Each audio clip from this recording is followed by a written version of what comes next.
कॉम्पिटिशनमध्ये देखील स्टेरॉईड वापरलं जाते. कॉम्पिटिशनला खेळायच्या आधी स्टेरॉईड घेतलं जातं, इंजेक्शन घेतले जातात आहेत, गोळ्या खाल्ल्या जातात आहेत, ज्याने बॉडी पंपअप होते. सो त्याबद्दल ॲक्च्युली स्टेरॉईड्स काय हे पहिलं समजून घेतलं पाहिजे. स्टेरॉईड्स म्हणजे कसं एक मानवनिर्मित हार्मोन्स रसायन आहे आणि त्याचा उपयोग मेडिसिन म्हणून उपयोग केला जातो त्याचा इतर गोष्टींसाठी. पण आता बॉडी बिल्डिंगमध्ये सर्रास या गोष्टी घेतल्या जातात, तर ह्याच्यावरती थोडेसे निर्बंध यायला पाहिजेत.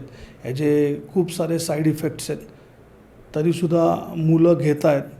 आणि तुम्ही आत्ता म्हणलात की विदाऊट इन्फॉर्मेशन, मुलांना सगळी इन्फॉर्मेशन असते, त्यांना जे देतात त्यांनाही इन्फॉर्मेशन असते, जे विकतात त्यांनासुद्धा इन्फॉर्मेशन असते की हे घेतल्याने काय फायदा होईल आणि काय नुकसान होईल.